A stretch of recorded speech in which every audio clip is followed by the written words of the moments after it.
On World News Tonight this Friday, a convoy attacked on the road to Kabul. The Pentagon says it killed the enemy, but there are reports from Afghanistan that they were not.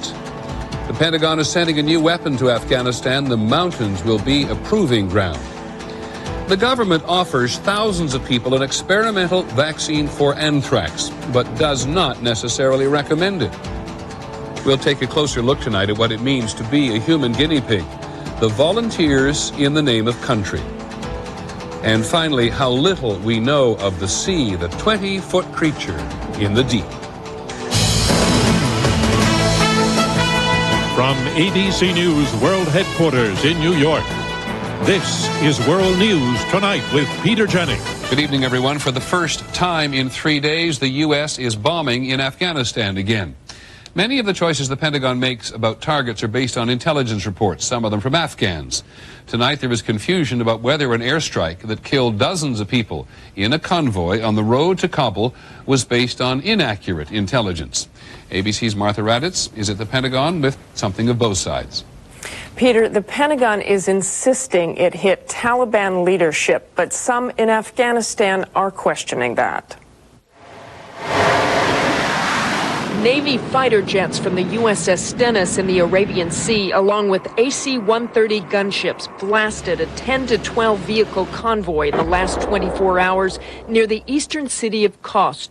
The Pentagon said intelligence information indicated that the convoy was carrying Taliban or al-Qaeda leaders. It was a large convoy, and there were a lot of people killed and a lot of vehicles damaged, or destroyed, I should say. An Afghan official quoted in the Afghan Islamic press said today that the convoy was carrying tribal leaders loyal to the new Afghan government, and at least 65 people were killed.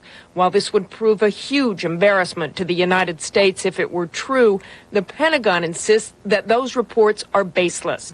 A senior military official tells ABC News that this area has recently seen a resurgence of Taliban activity, encouraged and supported by al-Qaeda. A command and control compound where the convoy had just departed was attacked as well. Further north in Tora Bora, the destruction of caves and tunnels will soon take on a greater intensity. The U.S. will use a new weapon called a thermobaric weapon, still in the testing phase. These weapons are designed to suck the air out of underground structures, sending a shockwave of flame through the passages. Anyone inside would be left breathing fire. It's something that we would clearly have a need for in Afghanistan, and they're on their way over there. And what about bin Laden? Tonight, the Pentagon says they do not know where he is or, Peter, whether he's dead or alive. Thanks very much, Martha. Martha Raddatz at the Pentagon. The first contingent of the International Peacekeeping Force arrived in Kabul today. These are British troops. They'll provide security for the new government, which will be sworn in tomorrow.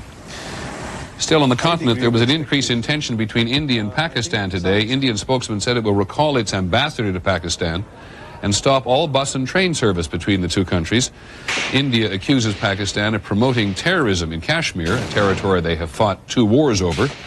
India has also blamed Pakistan for harboring the terrorists responsible for this attack on its parliament last week.